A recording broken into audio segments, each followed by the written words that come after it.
You are tuned in to a Fireside Chat with Zany Mystic. Join us now on another exciting metaphysical journey. Relax, tune in, drop out, and take a seat by the fire as we explore new realms and possibilities. This is Magenta Pixie. You can find me at magentapixie.weebly.com. But now, here is Zany Mystic and guest. Enjoy the show. Greetings, and welcome to a Fireside Chat with Zany Mystic. I'm your host, Lance White. Tonight, my guest is Leslie Temple-Thurston. Leslie is a teacher of enlightenment who for 22 years has wholeheartedly dedicated her life to inspiring and guiding people towards reaching their spiritual awakening at this important and pivotal moment in humanity's evolution. Vision holder and founder of the non-profit organization Corelight, Leslie and her partner of 18 years, Brad Laughlin, developed Corelight School of Transformation, which offers online seminars and group meditations as well as ongoing study courses. She is also the founder of the humanitarian aid organization Seeds of Light, whose mission it is to assist with the awakening of the global heart. Leslie is the author of 2 books, The Marriage of Spirit-Enlightened Living in Today's World, and Returning to Oneness, The 7 Keys of Ascension. You can find out more about her work on her website, www.corelight.org. So now, let's welcome her to the show. Hi, Leslie. How are you? Hi, Lance. I'm very good, thank you. How are you? Well, I'm here. I'm here. It's been a long day, but I'm here in spirit. So I'm here with you. Okay. Are you feeling the effects of the sunspots? Yes, I am. I think everybody is. It's really a strange feeling, isn't it? It's very strange. I've noticed that it's almost like it knocks me out. Mm-hmm. And I have very little energy. And yes. Today I had a lot of work to do to prepare for a gathering I'm throwing here at my house tomorrow. And I just could not get going. I know the feeling. It made me feel sort of trembly inside. Yes. At least that's what I think the feeling is. It's sort of as though you're melting or becoming weak inside.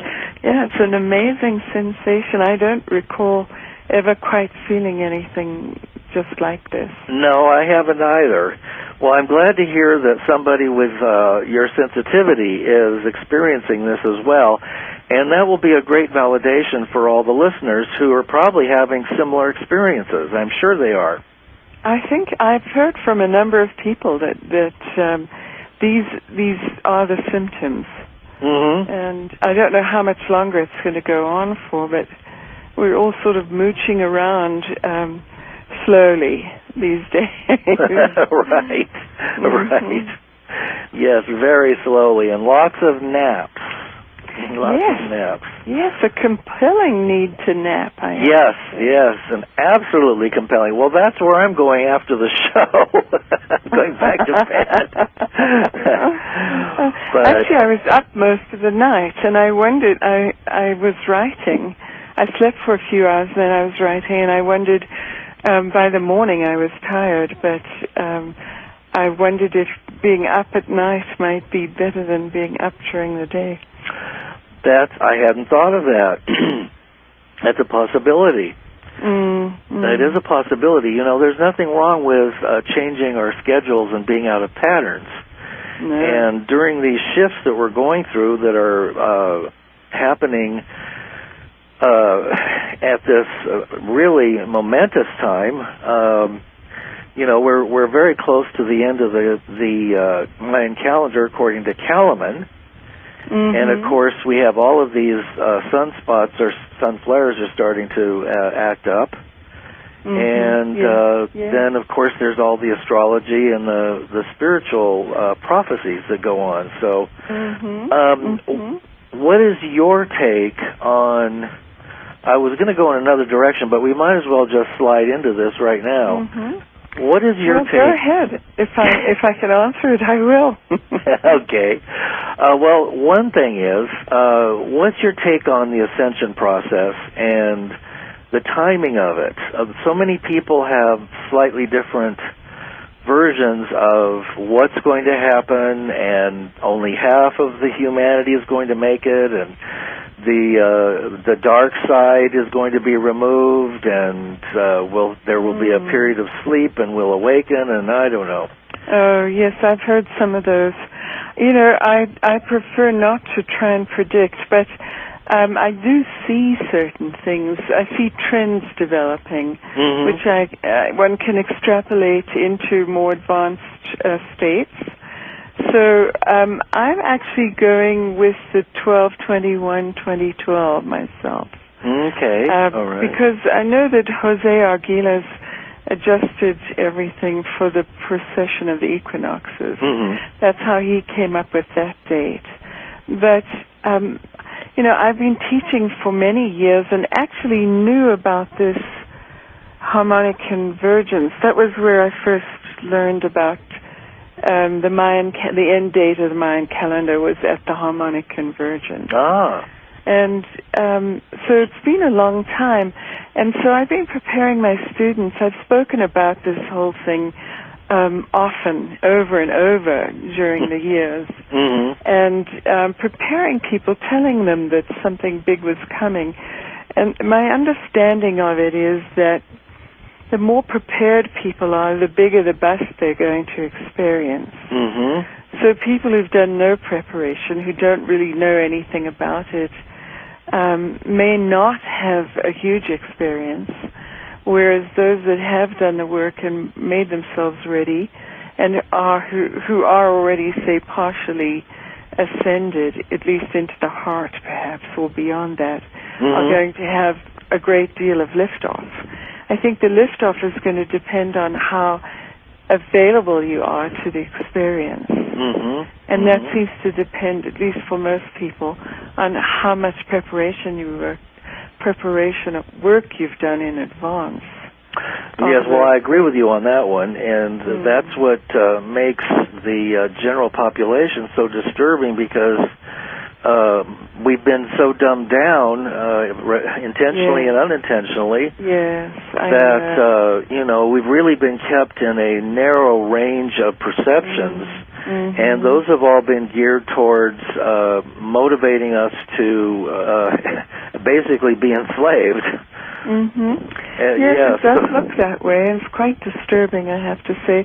Not that I actually don't believe it'll succeed. I don't think that's going to work out. But no, I don't either. Just the fact that it's in the air as a potential is disturbing in itself. Yes, it is very disturbing, and I'm guessing that that's one of the reasons why people are in such major denial. Because if you start pulling on that string and looking at any particular, if you start anywhere on the wheel and you start going down that road, it's people have to admit that their whole belief system has to fall apart. Yes. And unfortunately, that is part of the work. Oh, absolutely. That is part of awakening, is having your belief system collapse. That's like having the old paradigms collapse. Yes, absolutely. So, of course, everybody's on a spiritual journey, whether they know it or not. Right. At this point, yes.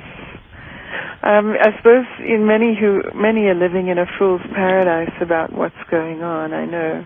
Yeah. Although I think more and more people are wising up as it starts to really affect them as individuals. Yes. Well, now... especially in this country, I think that it's very intense repression taking place. Yes. Well, there's a lot that, as it unravels, if the media ever becomes loosened up enough to be able to report the truth, there are going to be some shocking revelations. Well, there are some aspects of the media that are already presenting the truth. You just have to know which ones to. Well, right, and it is easier on the internet, but they're clamping down on that too. So. Yes, gosh, it'll be tough when they clamp all together. I wonder if they ever will. I think maybe this is all going to unravel before we get to that place. I think so. I really do. And my guess or my gut feeling is that the more they clamp down, the more it will backfire. Oh, I think one can see that already, don't you think? I mean, yes. There have been sort of small examples of that. I can't think of one right now, but I remember thinking over the last few weeks, gosh, well, that really changed everything, didn't it? Where something was supposed to happen and it went the other way. So. Right. And wouldn't it be ironic if they shut down the internet to keep the information from coming out, and we all became telepathic? I mean, we already are telepathic. I think so.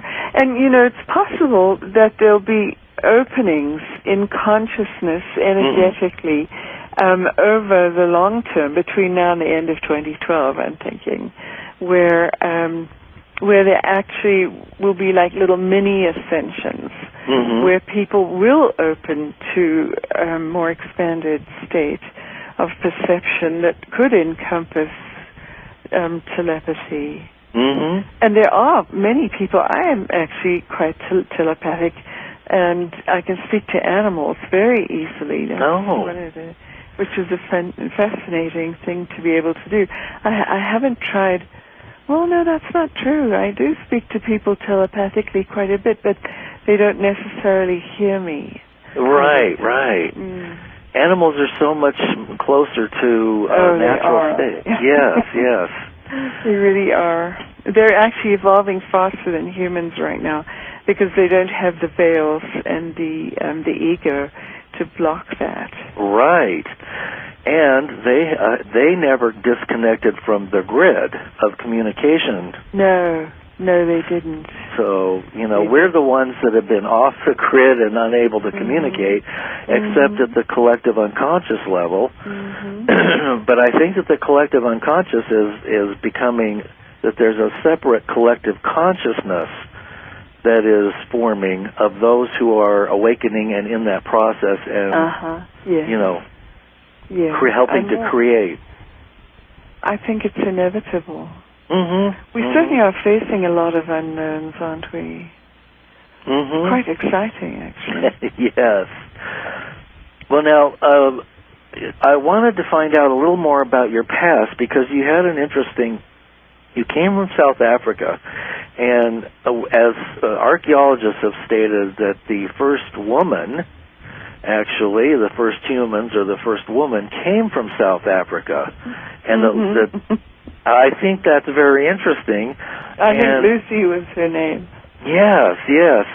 And a lot of enlightened people live in or come from South Africa. Do you think that there's something special about that area?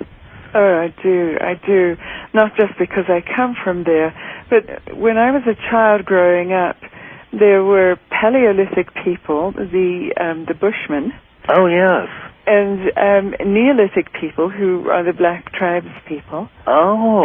And then the white patriarchal people who settled there as colonists. So we had all three eras, so to speak, all in one country, all at the same time in the 20th century and the 21st century. So it was, I didn't know any of that. I mean, I could see they were different, that's all, but it was very fascinating to grow up in that mix. Yeah, definitely. And you became an artist. Yes, I was a very bright-brained person. Well, that's a good thing. It certainly helped with the awakening. Yeah. And when did you experience, I read on your site that you had an experience, a 2-year experience in a cave which brought you to a mystical place of enlightenment. And Would you like to share anything about that? And I would love to. Okay. Between 19